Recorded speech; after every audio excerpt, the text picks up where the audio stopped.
Breaking news చూస్తాం. బీజేపీకి big shock తగిలింది. దెబ్బ మీద దెబ్బ తగిలినట్టుగా ఒక్కొక్కరు బీజేపీని విడుతున్నారు. ఈటెల రాజేందర్తో కలిసి పార్టీలో చేరిన తుల ఉమ బీజేపీకి షాక్ ఇచ్చారు. ఆ పార్టీ ప్రాథమిక సభ్యత్వానికి తన బాధ్యతలకు రాజీనామా చేశారు. ఈ మేరకు రాజీనామా లేఖను బీజేపీ రాష్ట్ర అధ్యక్షులు కిషన్ రెడ్డికి పంపించారు. వేములవాడ టికెట్ ఆశించిన తుల ఉమకు ఫస్ట్ లిస్టులో తన పేరును ప్రకటించి చివరి క్షణంలో మాజీ గవర్నర్ విద్యాసాగర్ కు కుమారుడు వికాసరావుకు కేటాయించారు. దీంతో తీవ్ర అసహనానికి గురైన తుల ఉమ పార్టీని వీడేందుకు సిద్ధమయ్యారు. కాసేపటి క్రితమే పార్టీకి రాజీనామా చేస్తున్నట్లు ప్రకటించారు.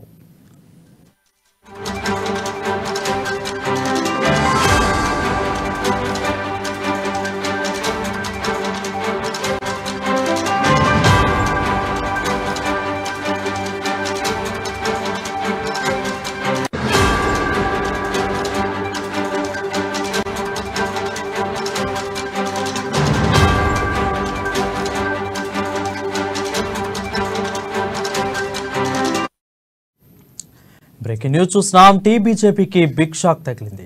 దెబ్బ మీద దెబ్బ తగిలినట్లుగా ఒక్కొక్కరు బీజేపీని విడుతున్నారు. ఈటెల రాజేందర్తో కలిసి పార్టీలో చేరిన తుల ఉమ బీజేపీకి షాక్ ఇచ్చారు.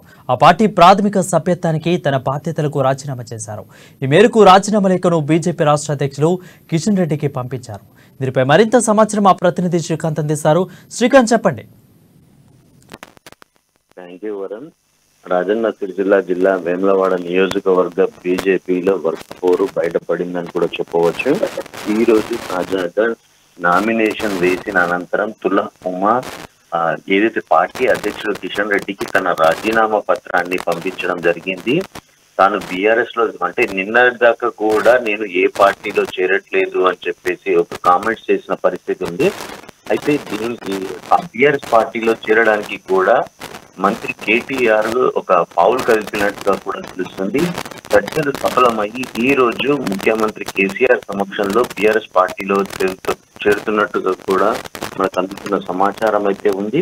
కాంగ్రెస్ పార్టీతో పాటు బీఆర్ఎస్ పార్టీ నేతలు తన ఇంటికి తుల ఉమ ఇంటికి 3 రోజులుగా కూడా క్యూలు కట్టిన పరిస్థితి ఉంది.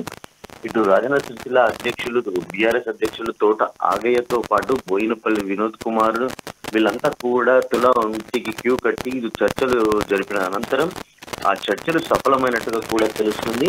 ఈ రోజు అంటే కేటీఆర్ ఒక స్పష్టమైన హామీ ఇచ్చినట్టుగా కూడా తెలుస్తుంది. రాబోయే రోజుల్లో రాజకీయ భవిష్యత్తు మంచి పదవిలో ఉంటుందని చెప్పేసి ఒక హామీ ఇచ్చినట్టు కూడా చెప్పడంతో సొంత గూటికి మళ్ళీ తిరిగి ప్రయాణమైన పరిస్థితి అయితే నెలకొంది.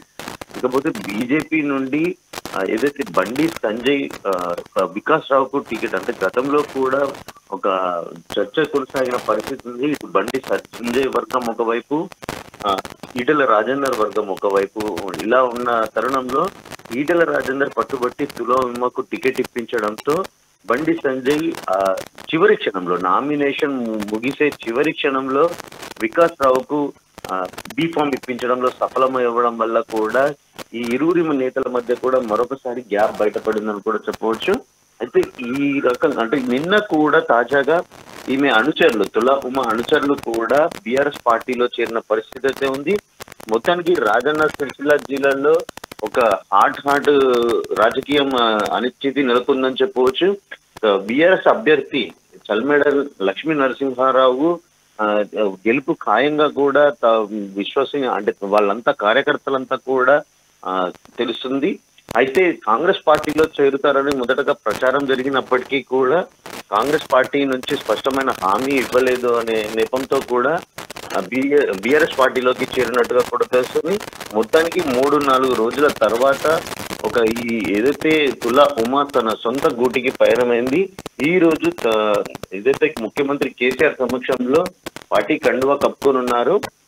రాజకీయంగా మాత్రం వేములవాడ నియోజకవర్గంలో హాట్ 3-4 రోజులుగా కూడా అనిశ్చితి నెలకొన్న పరిస్థితుల్లో ఈ రోజు ముగింపు అంటే రాజీనామా పత్రాన్ని అధ్యక్షులు కిషన్ రెడ్డికి పంపడంతో ఈ తతంగానికి అంతా కూడా తెరపడినట్టుగా కూడా చెప్పొచ్చు వారు. Thank you Srikanth for the update.